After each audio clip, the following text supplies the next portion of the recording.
우리가 이 세상에 살아가는 동안에 세계와 환경을 바라보는 우리들의 눈이 우리를 흥하게도 하고 망하게도 할 수 있는 것입니다.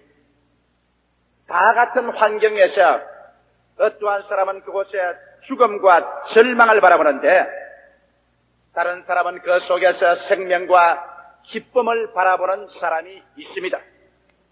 똑같은 사람이 감옥에 들어가서 매일같이 철창살 밖을 내려다보고 있었는데 한 사람은 철창 밖에 땅에 있는 먼지와 티끌과 진흙을 바라보고 늘 울며 탄식을 하고 지나는 동안에 다른 사람은 창살 밖 저 창공을 바라보고 뜨가는 아름다운 구름을 노래하고 푸른 창공을 찬미하며 찬란한 태양을 노래하셨습니다. 두 사람이 똑같이 복력을 마치고 나갈 때 한 사람은 정신적으로 완전히 파탄에 처하여 정신병원으로 직행을 하고 다른 사람은 시인이 되어 시집을 발간했다는 말이 있습니다.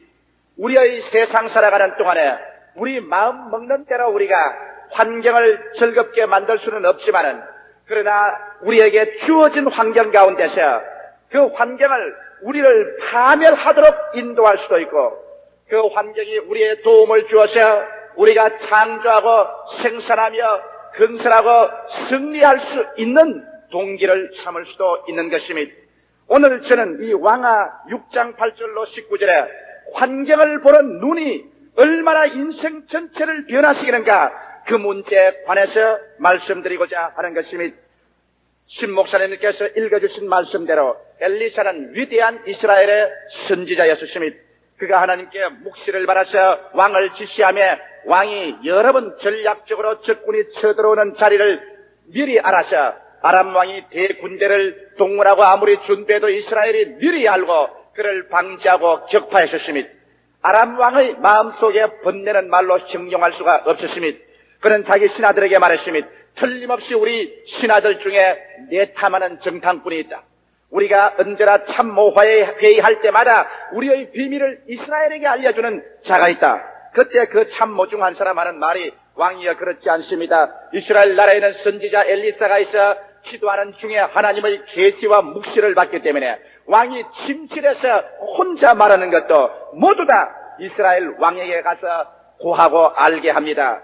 그러자 아람 왕이 분노해서 말했습니다. 그러면 너희들이 빨리 엘리사가 있는 곳을 알아서 엘리사를 체포해서 내게로 데리고 오너라. 아람의 대장군은 전 병력을 동원해서 엘리사가 도단성에 있다는 말을 듣고 철야 행진하여 도단성을 몇 겹으로 둘러쌌습니다. 아침이 되면 일제히 공격해서 엘리사를 잡아 포위 생포해서 왕에게 끌고 갈 그러한 준비를 했습니다. 이른 아침에 엘리사의 종 게하시가 주인을 위해서 음식을 준비하기 위하여 아침 일찍 일어나서 들에 나가 밖을 내다보니 온 천지 주위에 빽빽하게 둘러서 있는 아람 군대의 군기를 바라보고 그는 실심낙담하고 말한 것입니다. 그는 정신이 아찔했었습니다. 귀가 멍하니 울리고 시력이 사라지고 간이 뛰고 심장이 뛰고 그는 다리에 힘이 빠졌었습니다. 그는 거의 가사 상태에 이런 사람처럼 벌벌 기어서 엘리사가 있는 침실로 들어왔습니다. 선생이요! 선생이요! 큰일 났습니다. 내가 나가보니 적군이 온 우리 주위를 첩첩이 둘러싸서 이제 우리는 갈 곳이 없으니 선생이여 어찌하면 좋겠나이까? 이 말을 듣고 엘리사는 일어났었습니다. 그는 하나님께 엎드려서 기도했었습니다. 그러자 하나님께서는 엘리사의 앞에 찬란한 묵시를 보여준 것입니다. 왜냐하면 수없이 많은 적군들이 둘러친 그 가운데 엘리사와 적군 사이에 하나님의 군대가 와서 임하여 있는데 하나님의 불병거와 불말과 하나님의 천사들이 첩첩이 서서 둘러있는데 가만히 보니까 우리와 같이 있는 자가 적군의 수보다 많은 것을 엘리사는 보았습니다. 그래서 즉시로 엘리사는 게하시에게 말했습니다. 게하시야 두려워 말라. 우리와 같이 계시니가 저들보다 많다.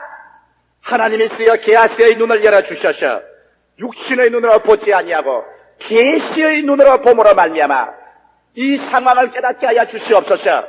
그러자 하나님께서 응답하사 성령으로 게하시의 눈을 열어주매 게하시가 육신의 눈을 떠나셔 계시의 눈, 영의 눈으로 바라보자 말자 그 불말과 불병거를 보고 그 마음속에 두려움은 평안으로, 슬픔은 기쁨으로, 절망은 소망으로 넘쳐나게 되어버리고 말한 것입니다. 오늘 제가 여러분께 말씀하고 싶은 것은 바로 이 스토리인 것입니다. 우리가 세상에 살아가면서 아담 후예로 태어난 우리들은 육신의 감각적인 눈으로만 살고 있는 것입니다. 눈으로 보고, 귀로 듣고, 손으로 만지고, 냄새 맡고, 맛보는 5가지 감각을 통하여 얻은 지식을 통해서 우리들은 인생을 살아갑니다. 우리의 눈에 보아서 좋을 때가 오면 우리는 좋다고 말합니다. 그러나 우리 환경에 거센 바람이 불어오고 풍랑이 일면 우리는 절망에 처합니다. 사람들은 모두 다 오늘날 자기 인생을 살면서 감각적인 척도를 가지고 인생을 살아가고 있는 것입니다. 사람이 감각적인 척도로 인생을 살아가고 있는 이상 그는 환경의 지배를 받으며 환경의 노예가 되지 아니할 수 없습니다.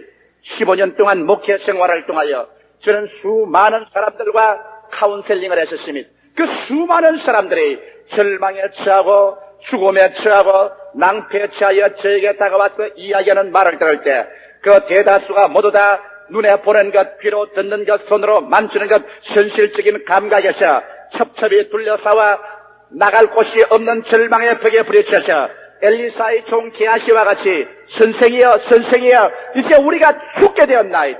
우리는 나갈 틈이 없음이 둘러싸였음이 절망입니다.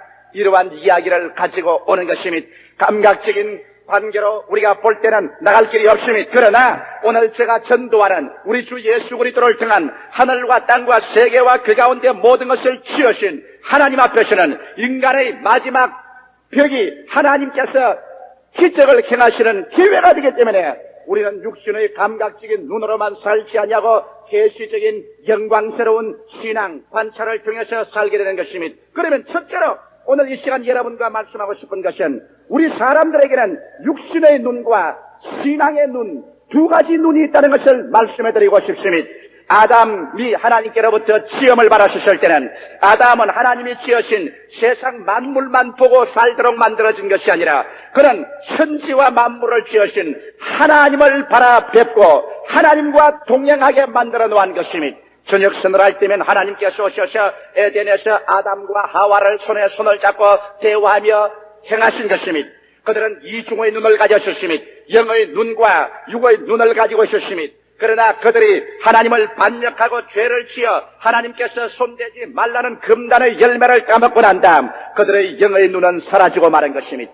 성경에 말씀하시기를 그를 먹는 날에는 너가 죽으리라고 하는데 아담과 하와가 금단의 열매를 먹자 그 영혼이 죽었고 그 영혼이 죽자 그들의 영의 눈은 잃어버리고 마는 것입니다. 영의 눈의 시력은 잃어버리고 캄캄해지고 그들의 보이는 것은 육신의 썩어질 것밖에 보이지 않았었습니다. 그때로부터 시작해서 사람들의 눈에 하나님은 보이지 않았었습니다. 신령한 세계는 사라지고 오직 그들 눈에 보이는 것은 육신의 정욕과 안목의 정욕과 이 생의 자랑을 쫓아 물질적인 세계밖에 눈에 보이지 아니한 것입니다. 이러므로 말미암아 인간의 비애는 물질적인 세계를 인간이 정복할 수 있을 때는 비애가 없지만은 이것에 압도되어 인간의 힘이 한계에 처하고 지혜와 총명이 끝장이 날 때 인간은 언제나 절망에 몸부림친 것입니다. 이러므로 예수께서 오셔서 그의 복음 선언을 할 때 눈이 어두운 자에게 다시 보게 해주겠다고 주님이 외치신 것입니다.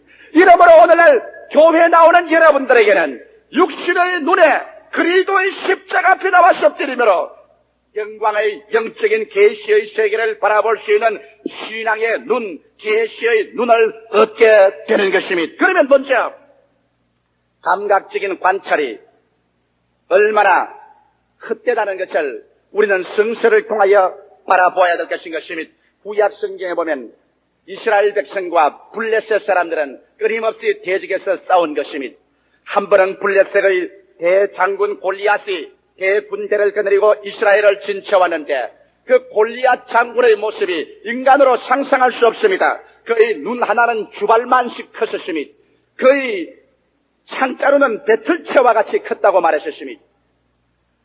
이와 같이 키가 보통 사람의 2배 이상이 되고 노투구를 쓰고 그는 갑옷을 입고 큰 방패를 들고 배틀채 같은 창을 걸머쥐고 그가 한번 외치면 산천초목이 진동하고 떨어졌습니다. 그래서 골리앗이 나와서 이스라엘을 모욕합니다. 이 사람들아, 이스라엘의 장군이 있거든. 나와 대적하여 싸우자. 내가 지면 너희들이 블레셋을 점령할 것이요, 내가 이기면 이스라엘은 우리 블레셋이 점령할 것이다. 그래서 그 사람의 웅장한 모습, 그 무서운 눈, 이기양양한 모습, 그 외치는 산천을 진동시키는 음성, 이를 들을 때마다 이스라엘 사울 왕의 군대들은 그만 놀라서 전부 바위 틈으로 나무 밑으로 흙더미 밑으로 숨고 어찌할 바를 몰라 그들의 간담이 서늘하고 녹았었습니다. 도저히 감각적인 관찰로서 보아서는 이 블레셋 사람 골리앗을 나가서 대적하여 싸울 수가 없었습니다. 왜? 그들의 눈의 척도를 보고 그의 귀로서 척도를 보고 그들의 감각적인 척도로서는 골리앗과 나가서 대적하여 싸워 이길 만한 사람이 이스라엘에 없었고 그들의 절망은 이미 눈앞에 다가온 것입니다. 그러나 여기에 아버지의 양떼를 치는 초립동인 다윗이 이 전장터의 형님들에게 위문하러 왔다가 그가 그 장면을 보고 난 다음 그는 분개했습니다. 그는 와서 외쳐 말하셨습니다. 저 하나님의 환례받지 못한 블레셋 사람이 감히 만군의 여호와의 군대를 저와 같이 조롱하고 모욕하다니 있을 수가 없다. 내가 나가 저놈을 치겠다. 그 형이 와서 동생을 보고 부르셨습니다. 야, 이 녀석아, 이는 아버지와 함께 몇 마리 양이나 돌보지 이곳에 와서 무슨 잔소리냐. 그럴 때 다윗이 말하기를, 형님, 내가 왜 할 말이 없겠습니까? 백전 노장들이 저 블레셋 한 사람 골리앗 앞에서 산천 초목이 떨듯이 간담이 서늘에 떨고 모두 다 뒤로 물러가니 어찌 내가 할 말이 있겠습니까? 어찌 만군의 여호와 하나님의 군대가 한 사람 블레셋 골리앗 앞에 저렇게 떨게 됩니까? 다윗이 보는 눈은 감각적인 관찰을 한 것이 아니라 그런 계시적인 관찰, 여호와 하나님의 말씀과 계시를 통하여 사물을 보았었습니다. 이러므로 백전 노장들이 두려워할 때 다윗은 두려워하지 않으셨으며 백전 노장들이 물러갈 때 다윗은 물러가지 않으셨으며 이스라엘이 항복하려고 할 때 다윗은 승리를 예언했던 것입니다. 왜 그러냐면 그들이 보는 눈의 척도가 다른 것입니다. 미국의 육군사 가운데 위대한 신앙인이고 장군이었던 메가더 장군은 다른 사람보다 탁월한 장군이 된 것은 그가 사물을 보는 눈이 달랐던 것입니다. 왜냐하면 제2차 세계대전 당시에 일본 군대가 파죽지세로 태평양 일대를 휘몰아치고 필리핀 군도를 점령할 때 그런 필리핀에서 쫓겨나가면서 하는 말이 나는 다시 돌아오리라고 말한 것입니다. 그는 방금 쫓겨나가면서 그런 패전을 하면서도 다시 돌아온 승리를 그는 바라보았었습니다. 저는 저희 마음 가운데 하나 감격적이고 잊을 수 없는 것은 그 메가더 장군이 낙동강 전선에서 말한 것입니다. 우리가 6.25 사변에 공산군에게 밀려서 전선이 낙동강으로 되고 부산과 경상도 일대밖에는 남지 않은 가장 어렵고 각박한 그 시기에 수많은 사람들이 비관론을 말할 때 메가더 장군이 한 말이 있는 것입니다. 나는 일평생의 나의 군대 생활 중에 오늘보다 더 승리를 확신한 적이 없었으며 오늘보다 더 우리의 승리에 대한 자신을 가진 적은 없었다고 말한 것입니다. 모든 사람들이 비관적으로 말하고 절망적으로 말할 때 메가더 장군은 그가 바라보는 계시의 눈, 새로운 척도의 눈이 있은 것입니다. 그러므로 그가 제2차 세계대전 당시에 전쟁에 이기고 일본 동경만에 상륙했을 때 그런 말하기를 앞으로의 전쟁은 과학적인 전쟁이 아니라 신학적인 전쟁이라고 말한 것입니다.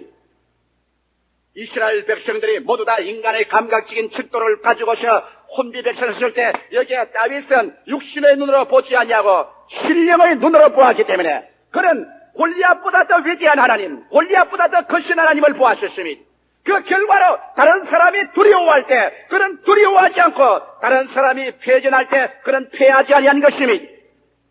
성경 말씀 신약 성경에 보면 육신의 눈과 신앙의 눈이 얼마나 다른 것을 보여주고 있습니다. 예수께서 제 아들을 데리시고 광야에 가니까 그의 수많은 사람들이 그리스도의 말씀을 듣고 병고침 받기 위하여 찾아온 것입니다. 남자만 5,000명, 여자와 자녀들을 합치면 약 2만여 군중이 광야에 모였었습니다. 종일토록 말을 듣고 말씀을 듣고 병고침 받고 해가 지자 날은 추워지고 배는 고파지고 갈 길은 멀어 부녀자들이 허덕이고 쓰러짐에 예수께서 제자들을 불러셔서 말씀하셨습니다. 내가 저들을 그냥 보낼 수 없노라. 그들이 길에 가다가 혼곤히 쓰러질까 두렵도다. 너희가 저들에게 먹을 것을 주라. 청천벽력 같은 말씀인 것입니다. 광야에서 2만여 군중을 보고 예수께서 저들에게 먹을 것을 주라고 말씀할 때 도대체 예수님이 상황을 판단하고 아시고 말씀하는지 모르고 말씀하는지 알 수가 없습니다. 그러나 예수님의 제자들은 그 명령을 듣고 각자로 그 문제에 대한 해결을 하려고 했는데 그 중에 가장 지혜 있고 계산 빠르고 이성적이고 합리주의적인 빌립이 주님의 명령을 받아서 그런 상황 판단을 했었습니다. 그 결과 주님께서 얼마 있지 않아요 빌립은 주님께 나와서 상황에 대한 보고를 했었습니다. 주님, 상황을 판단해 본 결과에 이곳은 광야입니다. 이곳에서는 살 곳도 없습니다. 사람들의 수는 남자만 5,000명이니 조그만 침식 주더라도 200데나리아나 되는 돈이 필요한데 우리는 그 돈이 없습니다. 광야입니다. 날은 어두워집니다. 무리는 많습니다. 떡은 살 곳이 없습니다. 돈은 없습니다. 주여! 그러므로 수학적인 인생관을 통해서 볼 때 우리는 이 사람들을 먹일 수가 없습니다. 예수 그리스도가 거짓말쟁이가 됩니까? 빌립이 거짓말쟁이가 됩니까? 예수님은 저들에게 먹을 것을 주라고 했는데 빌립은 상황 판단으로 보아서 감각적인 육신의 눈으로 상황 판단을 해서 줄 수가 없다고 말하셨습니다. 그러나 예수님은 후퇴하지 않으셨습니다. 저들에게 먹을 것을 주라. 그래서 여기에 다 같은 제자들이지만 한 사람 다른 눈을 가진 사람이 있었습니다. 그 눈을 가진 사람은 안드레였습니다. 말이 없고 잠잠한 사람이었지만은 그는 똑같은 장소에서 똑같은 예수님의 제자였습니다. 똑같이 광야에서 똑같이 어두워지고 똑같이 돈과 떡이 없는 그 자리에서 안드레는 다른 눈을 가졌습니다. 그는 육신의 감각적인 눈만 가진 것이 아니라 계시적인 눈, 신앙의 눈을 가지고 있었습니다. 그는 밖으로 나가셨습니다. 사람들에게 물으셨습니다. 당신네들에게 먹을 것이 어디 없어? 당신네들에게 무엇 먹을 것이 있으면 내놓으십시오. 어린아이가 점심 박스를 미처 먹지 못하고 가지고 있었습니다. 떡 5덩어리와 물고기 2마리입니다. 장정의 한 입에 넣어도 차지 않을 것입니다. 그러나 안드레는 이것을 가지고 왔었습니다. 그는 떡 5덩어리와 물고기 2마리 위를 바라볼 때 그는 예수 그리스도의 축복이 그곳에 임하면 이것을 가지고 2만여 군중을 먹일 것을 볼 수 있는 환상이 있는 사람이요 꿈이 있는 사람인 것입니다. 그는 육신의 눈으로 관찰하지 아니하고 믿음의 눈으로 관찰하셨습니다. 수학적인 인생관을 가지지 아니하고 신앙적인 인생관을 가졌었습니다. 빌립은 예수께 와서 먹일 수 없다고 말할 때 안드레는 떡 5덩어리와 물고기 2마리를 들고 와서 주여 적지만은 이로써 축복하시면 먹일 수 있다고 하셨습니다. 예수께서는 빌립을 꾸짖지도 아니하시고 나무라 말도 안 했지만은 주님은 빌립을 떠나시고 안드레 편에 선 것인 것입니다. 오늘날도 우리 주 예수께서는 수학적인 인생관을 가진 사람 편에 서는 것이 아니라 신앙적인 인생관을 가진 사람 편에 서는 것입니다. 오늘날도 주님께서는 할 수 없다는 사람 편에 서는 것이 아니라 할 수 있다고 하는 사람 편에 서는 것입니다. 오늘도 주님은 못한다는 사람을 찾는 것이 아니라 할 수 있다는 사람을 주님은 찾으시는 것입니다. 할 수 있거든이 무슨 말이냐? 믿는 자에게는 능치 못하심이 없느니라. 예수 그리스도께서는 어제나 오늘이나 영원토록 동일하십니다. 광야에서 계시는 그 예수님은 오늘 이 시간 이 자리에서 계셔서 여러분의 인생을 바라보고 너는 어떠한 눈으로 너의 상황을 바라보느냐, 어떠한 눈으로 너의 가정과 너의 사업과 너의 생활을 바라보느냐, 절망적으로 보느냐, 파괴적으로 보느냐, 끝장이 났다고 보느냐, 안드레의 수학적인 눈으로 보느냐, 빌립의 수학적으로 보느냐, 안드레의 믿음의 눈으로 보느냐, 감각적인 관찰이냐, 계시적인 관찰이냐, 인간 지식과 경험의 관찰이냐, 하나님의 말씀에 입각한 하나님의 지혜와 하나님의 지식을 통하여 사물을 보느냐, 이 결단을 내리기를 주님은 기다리고 있는 것입니다. 하나님께서는 안드레의 믿음의 관찰을 통하여 신앙적인 인생관으로 나온 그 떡 5덩어리와 물고기 2마리에 축복해 주심에 5,000명 남자 수많은 부녀자를 먹이고 나머지가 12바구니를 남게 한 것입니다. 사랑하는 성도 여러분, 기독교 신앙이란 교회 참석해서 학습 세례를 받고 의식적으로 왔다 갔다 하는 것이 기독교 신앙이 아닙니다. 기독교 신앙이란 여러분의 인생관을 바꾸어 버리는 것입니다. 아담의 후예에서 태어나서 육신의 눈으로 관찰하고 언제나 부정적이며 언제나 할 수 없고 패배적이며 못하고 뒤로 물러가는 이러한 인생관에서 예수 그리스도 안에서 우리는 하나님을 아버지로 모시고 하나님의 자녀가 되고 하나님의 지혜와 하나님의 지식의 말씀을 받아 육신의 관찰에서 계시적인 관찰로 수학적인 인생관에서 신념을 가진 신앙적인 인생관으로 돌아서서 우리는 뒤로 물러가지 않고 전진하며 할 수 없다고 하지 않고 할 수 있다고 하며 죽는다고 하지 않고 산다고 하며 멸망한다고 하지 않고 우리는 승리한다고 말하는 새로운 차원의 능력을 받아들이는 것입니다. 세상 사람들은 이러한 것을 보지 못하기 때문에 이런 것을 믿을 수가 없습니다. 그러나 우리 예수 그리스도 안에 들어온 사람은 영적인 세계가 열려서 감각적인 관찰 위에 계시적인 관찰, 신앙적인 관찰 이것을 할 수 있습니다. 여러분, 저는 저 자신이 죽다가 살아난 사람이기 때문에 수없이 많이 낭패와 실망을 당하고 혹은 병들어서 병원에서 마지막 사형선고를 받고는 사람들을 대합니다. 만일 제가 이스라엘 백성이나 빌립과 같은 수학적인 인생관, 감각적인 인생관을 가지고 저들을 보았더라면 언제나 실망하고 패배하고 말았을 것입니다. 나는 그럴 때마다 인간의 지식 위에 하나님의 지식을 통하여 봅니다. 인간의 상상 위에 하나님의 생각을 통해서 보고 인간의 감정 위에 하나님의 사랑을 통해서 신앙의 눈, 계시의 눈, 말씀을 통하여 보게 될 때 마음속에 넘쳐나오는 하나님의 음성이 들려오는 것입니다. 할 수 있거든이 무슨 말이냐? 내 믿은 대로 될지어다. 할렐루야! 여러분과 나는 살 수 있습니다. 여러분과 나는 승리할 수 있습니다. 여러분과 나는 운명의 노예가 아닙니다. 우리는 환경을 정복할 수 있습니다. 운명이 나에게 변화되기를 기다리는 것이 아니라 내가 나의 운명을 창조할 수 있습니다. 왜? 우리가 보는 인생관이 달라졌었습니다. 우리가 보는 눈이 달라졌었습니다. 우리는 육신의 감각적인 눈으로 보지 아니하고 신앙의 창조적인 눈으로 보는 것입니다. 너희 마음 가운데 괴작시만한 믿음만 있으면 이 산들어 명하여 저 바다에 던지라 해도 될 것이라고 했으니 인생관이 달라질 때 여러분은 운명의 창조자가 되는 것입니다. 두려워하지 마십시오. 놀라지 마십시오. 여호와께서 여러분과 같이 계신 것입니다. 그러므로 여기 여러분 게하시의 인생관과 엘리사의 인생관이 그들의 보는 눈으로 통해서 얼마나 달라졌습니까? 게하시는 아침부터 일어나서 뛰어와서 말했습니다. 선생님이여, 적들이 우리를 둘러쌌습니다. 이제는 우리는 포위되어 있습니다. 우리는 갈 길이 없습니다. 어찌해야 좋을까요, 선생이여? 그러나 여기에 대한 엘리사의 대답을 보십시오. 두려워 말라. 우리와 같이 계신 자가 저들보다 많으니라. 두려워 말라. 물러갈 필요가 없다. 우리가 승리한다. 게하시가 보지 못하는 것을 엘리사는 보았습니다. 세상 사람이 보지 못하는 것을 여러분은 보게 되시기를 예수 이름으로 축원합니다. 세상 사람이 멸망을 볼 때 여러분은 구원을 보게 되고 세상 사람들이 질병을 볼 때 여러분은 치료를 보며 세상 사람이 저주를 볼 때 여러분은 축복을 바라보며 세상 사람이 멸망을 바라볼 때 여러분은 새하늘과 새 땅을 바라보며 게하시와 같은 감각적인 눈을 가진 사람 되지 말고 엘리사와 같은 신앙적인 계시적인 눈을 성신을 통하여 받아 사람이 떡으로만 살 것이 아니요 하나님의 입으로 나오는 모든 말씀으로 사는 여러분 되시기를 주님의 이름으로 축원합니다. 두 번째로 현대인과 현대인의 신앙에 관해서 오늘 게하시와 엘리사의 관점에서 우리 한번 보십시다. 오늘 감각적으로 우리가 사는 현대를 관찰할 때 도대체 우리가 사는 현대는 어떠한 현대인 것입니까?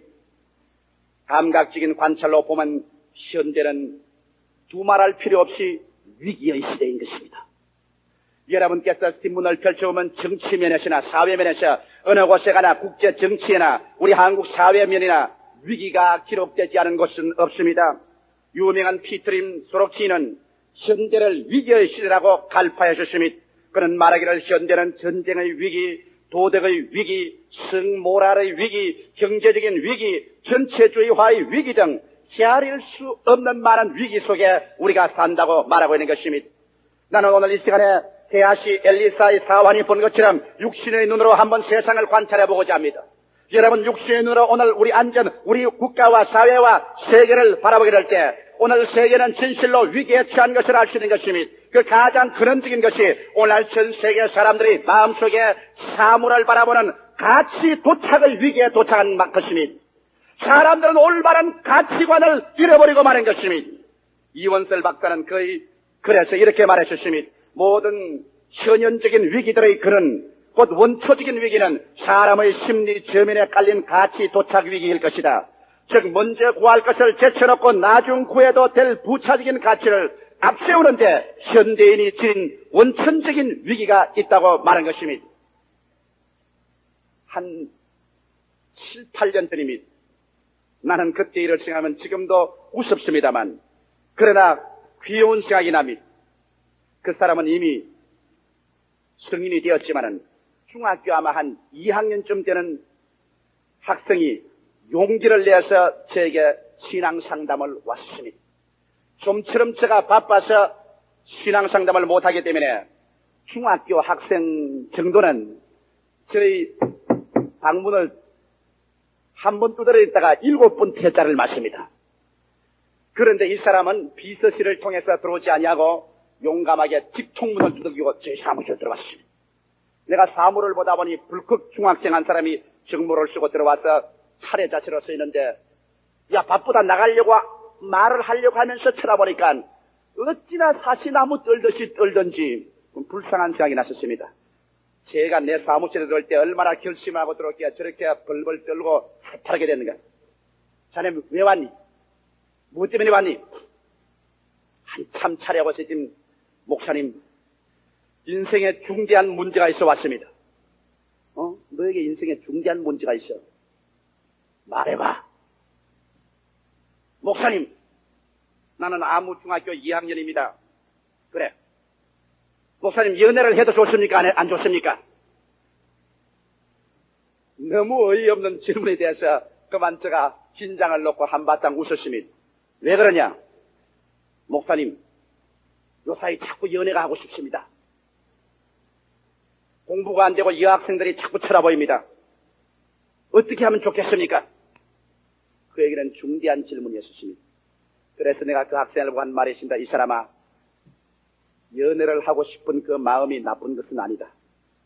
그것은 하나님이 성장함으로 말미암아 모든 사람 가슴 속에 넣어주는 하나님의 특질이다. 그러나 먼저 구할 것이 있고 나중 구할 것이 있다. 학생 시절에는 연애가 하고 싶더라도 그걸 꾹 누르고 열심히 공부해야 될 때다. 그것이 먼저 할 때고 연애는 부차적인 문제다. 네가 공부를 다 마치고 대학을 졸업받고 그러고 너의 생활 환경이 기초가 닦아지면 연애와 결론은 그 뒤에 다가올 수 있다. 연애 그 자체가 나쁜 것이 아니라 먼저 구할 것과 나중 구할 것을 구별해야 된다.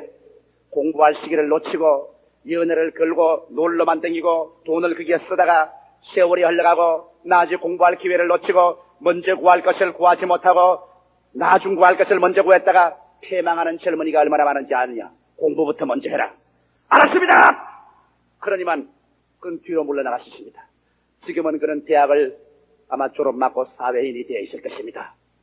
이 세상에 살면서 먼저 구할 것을 먼저 구하고 나중 구할 것을 나중 구해야 되는데 오늘날 우리의 현실 사회는 가치 도착의 위기에 처하여 모든 사람들은 먼저 구할 것을 버리고 나중 구할 것부터 먼저 구합니다. 이러므로 말미암아 오늘날 신문에 난 것처럼 16살 먹는 소년이 택시 살인 강도 사건을 저질렀습니다. 16살 먹는 소년의 그 얼굴을 통하여 오늘날 대한민국 사회의 모습을 우리는 거울처럼 들여다보아야 할 것인 것입니다. 16살 먹는 철부지가 사람을 죽이기를 소를 죽이고 짐승을 죽이는 것보다 더 쉽게 생각하고 돈 5천원 훔치기 위해서 살인을 한다. 이것은 가치 도착의 표면인 것입니다. 오늘날 우리의 모든 어른의 사회가 우리가 권력이나 금전이나 육신의 쾌락을 얻기 위해서는 수단과 방법을 가릴 필요 없다. 금전과 권력을 얻는 것이 최대의 가치다. 그 결과로 가치 도착은 파혼을 가져오고 가정 파괴를 가져오고 배반을 가져오고 살인을 가져오고 절망을 가져옵니다. 이러한 가치 도착을 가지고 있으면 3천만 민족은 3,000개의 탐욕을 가지고 서로 싸우는 것입니다. 이런 가치 도착으로 온 세계는 서로 부딪히고 싸우는 것입니다. 구로동 공단의 칼빈 강도 사건, 사람을 속으로 돈을 빼앗아도 돈만 손에 넣으면 된다. 가치 도착인 것입니다.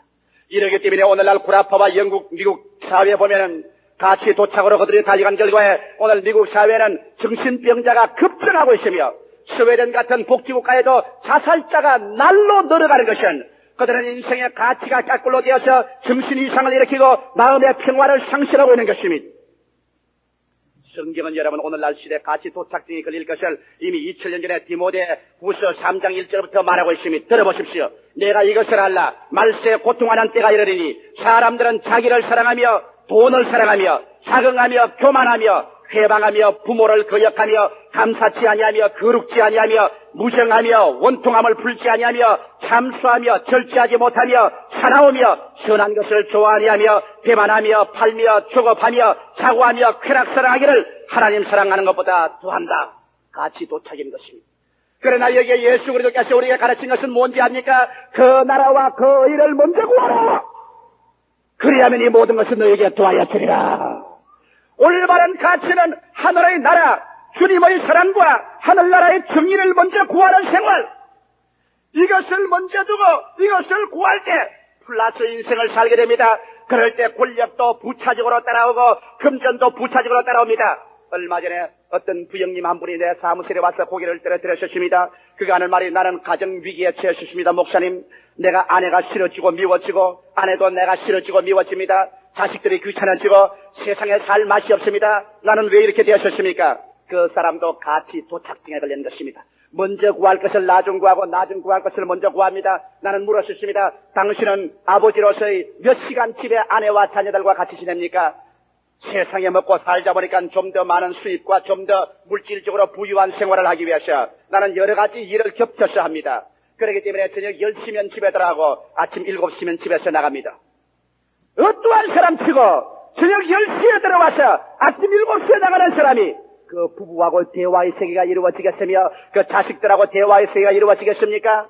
가정에 따뜻함이 있겠습니까? 서로 친함이 없고 서로 대화가 없는데 어찌 친구가 되겠습니까? 부부간의 모임이란 짐승처럼 고깃덩어리만 만나는 것이 부부간입니까? 아니요!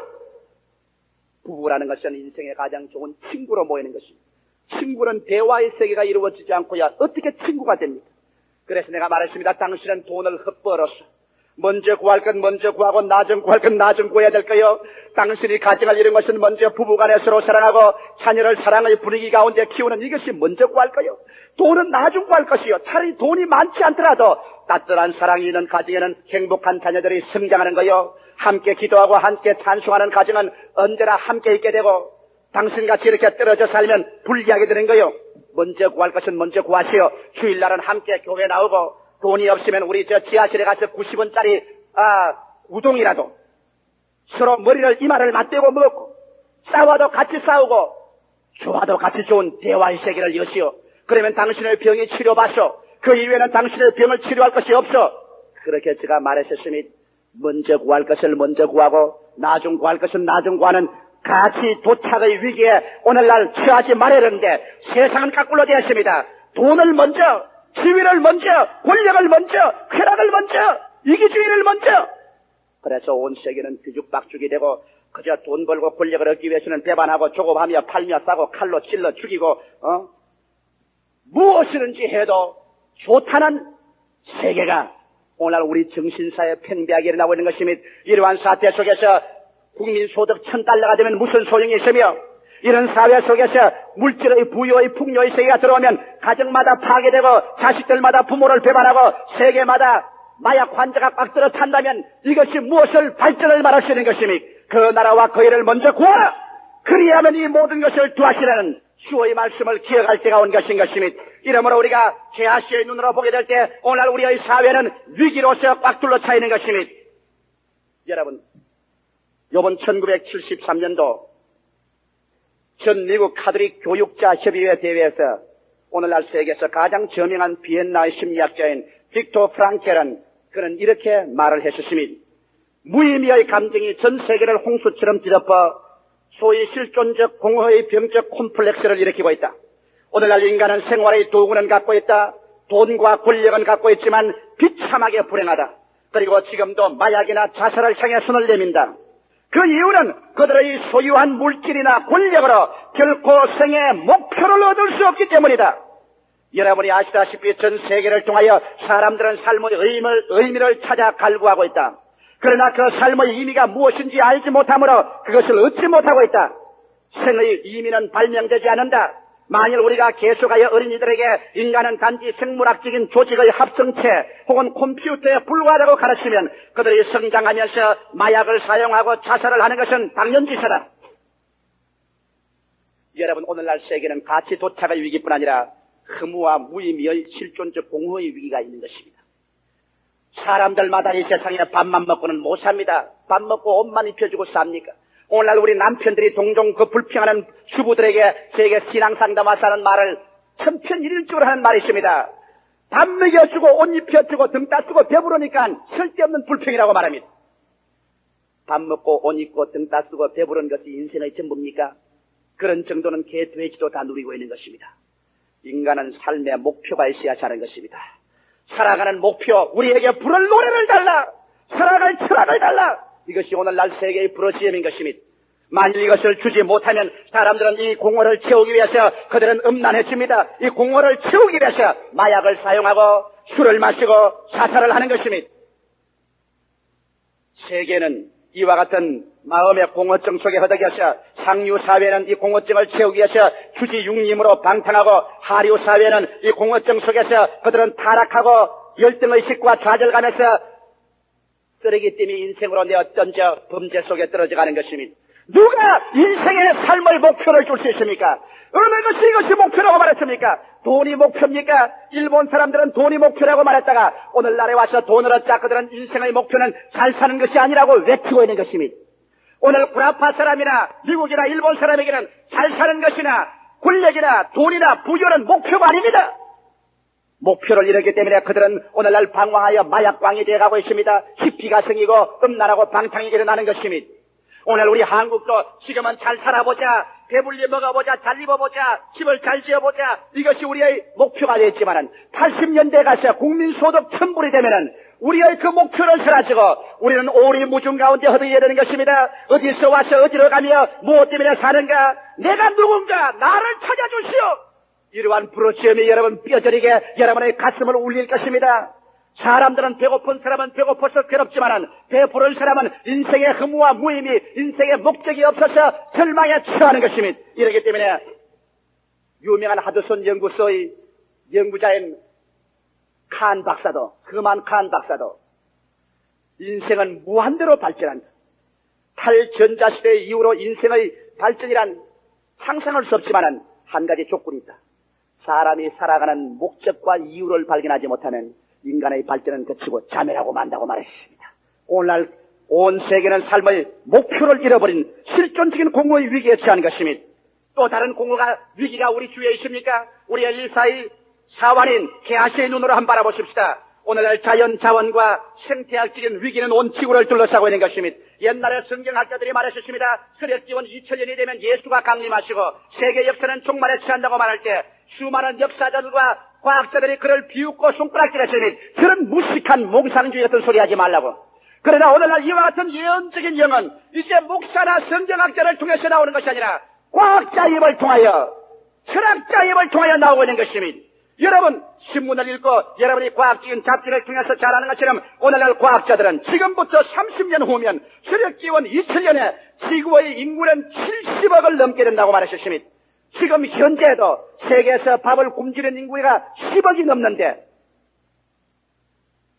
70년 2000년이 되면 세계 인구가 70억이 됩니다. 사람이 이 땅에서 먹을 물도 먹을 양식도 없게 되고 사람은 2000년 뒤에 이곳에 스스로 내버려 두어도 인구 평창으로 멸망하고 말 수밖에 없다고 그들은 외치고 인간의 존속은 앞으로 30년 이후 서력 2000년 뒤에 멸망한다는 말을 거듭거듭 말하고 있는 것입니다. 그리고 자연 자원은 끝장이 납니다. 오늘날 여러분 잘 아다시피 석유가 이미 동인하기 시작해서 중동에서 석유 전쟁이 날 위기에 있지 않습니까? 인간의 에너지란 무한대로 있는 것이 아닙니다. 석유가 동인하고 석탄이 동인하고 철광석이 동인하고 있는 것입니다. 이러므로 인간 자연 자원은 고갈되고 사람 수는 많아지고 사람의 마음의 탐심은 점점 많아지는데 자원은 없고 인간은 불가불 그 탐욕을 채우기 위해서 약육 강식의 비참한 전쟁이 일어날 수밖에 없는 역사적인 과정을 걸어가고 있는 것입니다. 성경은 언제나 예언하기를 마지막 가장 처참한 전쟁이 일어나서 말세가 되도록 전쟁과 전쟁 소문이 온 지구를 기업하며 마지막 아마겟돈 전쟁에서 인생이 멸할 것이라고 말하셨습니다. 오늘 자연 자원을 위한 투쟁과 전쟁은 불가불 다가오고 말 것인 것입니다. 그뿐 아니라 오늘날 생태학자들, 이콜로지스트들은 말하기를 금일의 인간은 환경적인 자살을 도모하고 있다고 말하고 있는 것입니다. 왜냐하면 오늘날 공해, 공업발전, 산업발전을 도모하다가 공해는 오늘날 환경적인 자살을 도모한다는 것입니다. 여러분 옛날만 하더라도 지금부터 10년만 하더라도 한강물은 맑았었습니다. 한강에 수영을 하고 보드놀이를 했었습니다. 이제는 한강물이 썩었었습니다. 한강에서 수영이나 보드놀이를 하기에 위험하게 된 것입니다. 물이 썩었었습니다. 우리의 주위 환경에 물은 썩고 무한대로 산소가 이 우주에 있는 것은 아닙니다. 공기는 산소는 점점 없어졌어요. 물은 점점 공기는 썩어 들어가고 공기 중에 산소가 없어지니 질소의 양이 많아지고 해면의 높이는 높아진다고 과학자들은 말하고 있습니다. 그래서 땅은 점점 침수당할 위기에 처했다고 말하셨습니다. 나무는 죽고 새들은 날아가고 짐승은 없어지며 땅은 메마르고 온 지구는 아황산 가스로 둘러싸이는 공해로 말미암아 인간은 환경적인 자살을 도모하고 있는 것입니다. 이제 얼마 있지 아니하면 여러분 아마 서울 시내에서 마스크를 하지 않고는 길거리에 못 걸어갈지도 모릅니다. 이러므로 우리가 개아세의 눈으로 볼 때는 자연환경과 생태학적 위기가 지구를 둘러싸고 서력 2000년에는 인간이 이 땅에 설 수 없는 위기가 다가온다는 것을 알게 되는 것입니다. 자, 이렇게 되면 어떻게 되는 것입니까? 가치가 전도되고 의미를 상실하고 환경이 우리에게 선전포고를 하고 인간은 과연 존속할 수 있을 것이냐? 이 절망적인 상황 속에서 우리는 계시적인 음성을 들을 수가 있는 것입니다. 오늘날 모든 사람들이 비극적으로 말하고 비관적으로 부정적으로 말할 때 우리는 계시의 눈을 열어 예수 그리스도 앞에 나와서 성경을 통해서 그리스도와의 만남을 통해 우리 성회가 변화되고 우리 눈이 열려서 우리가 바라보게 되면 우리는 새로운 가치 판단을 하게 되는 것입니다. 왜? 새로운 눈으로 보게 될 때 예수께서 이 땅을 구원하기 위하여 하늘 보좌 버리시고 2000년 전에 육신을 쓰고 오셔서 우리의 죄와 불의와 추악과 저주와 절망과 죽음을 십자가에 한 몸에 걸머지고 그는 피 흘리고 몸 찢어지고 인생의 죄를 다 청산하고 죽은 자 가운데서 부활하여 그가 알파요 오메가요 처음과 나중이요 시작과 끝이요 우주의 하나님 되심을 인생에게 증명하신 것입니다. 이러므로 말미암아 우리의 가치는 예수를 섬기고 예수를 믿음으로 말미암아 주님이 주시는 구원을 따르는 것이 우리에게 가장 위대한 가치라는 것을 보여줄 것이며 이 예수를 통하여 영원한 하나님을 섬기며 그 속에서 정의를 얻고 평화를 얻으며 성실을 얻고 사랑을 얻는 그러한 세계가 예수 안에서 영원히 정의된 것을 알게 될 때 우리들은 금세뿐 아니라 영원한 세대까지 약속이 있고 상급을 받고 하나님의 보답을 받는 그러한 세계가 있는 것을 알게 될 때 하나님을 섬기는 생활이 마음의 공허를 없애버릴 수 있는 것입니다. 그래서 우리는 삶의 분명한 좌표를 설정하고 올바른 가치 판단과 생의 확실한 목표로서 충실할 수 있습니다. 그뿐 아니라 오늘날 자연 자원과 생태학적 위기가 지구를 둘러쌀 때 땅이 흔들리는 터전 위에 땅이 흔들리며 깨어지고 역사적인 몸부림속에 우리가 서 있을지라도 우리가 이 땅이 없어질 것을 두려워하지 아니하는 것은 예수 그리스도 안에서 하나님이 우리에게 주신 약속의 말씀이 있습니다. 하늘이 큰 소리로 떠나가고 땅이 열렬한 불에 넘어지는 이와 우리는 의의 그 안은 새 하늘과 새 땅을 바라보는도다. 주께서 호령과 천사장의 구함과 하나님의 나팔로 지휘 하늘로 쫓아 강림하시리니 주 안에서 죽은 자가 먼저 일어나고 살아남은 자도 변화되어 주와 함께 영원히 있을 것이라는 성경의 약속의 말씀은 우리에게 오늘날 새별처럼 뚜렷하게 있는 것이니 너희는 마음에 근심하지 말라. 하나님을 믿으니 또 나를 믿어라. 내 아버지 집에 있을 곳이 많도다. 그렇지 않으면 너희에게 일렀으리라. 내가 너희를 위하여 처소를 예비하러 가노니 가서 너희를 위하여 처소를 예비하는 내가 다시 와서 너희를 나 있는 곳에 함께 있게 하리라. 바울 선생은 고린도후서 5장에 말씀하기를 만일 땅에 있는 우리 육신의 장막집이 무너지면 우리가 손으로 짓지 아니한 영원한 집이 우리에게 있는 줄을 안다고 말씀하는 것입니다. 방금 흔들리는 터전 위에서 우리가 살고 흐물어져가는 역사 위에 있지만은 두려워하지 않은 것은 우리는 이 땅에서 우리의 영원한 삶의 보험자리를 찾는 것이 아니라 우리에게 다가오는 눈물과 근심과 탄식과 죽음과 깨어짐과 이별과 저주가 없는 새로운 역사가 우리에게 다가와서 내 고난받은 아들 딸들아 내게 오라고 외치는 그리스도의 품 안에 안길 날이 우리에게 다가오기 때문에 흔들리는 터전 위에서 새로운 역사를 바라보고 우리는 강하고 담대하여 우리와 같이 계신 이가 저들보다 많다고 외칠 수가 있는 것입니다. 할렐루야. 사람들은 오늘날 개아씨처럼 말합니다. 육신의 감각적인 눈으로 보는 사람 말합니다. 야, 절망이다. 이제는 가치도 없다. 삶의 목적도 없다. 이제는 세계는 멸망한다. 내일 죽을 것이니 오늘 먹고 마시자. 육신의 정욕, 안목의 정욕으로 주지육념으로 떨어져 나가더라도 우리는 그렇지 않은 것은 우리는 새 하늘과 새 땅, 새로운 역사가 위대한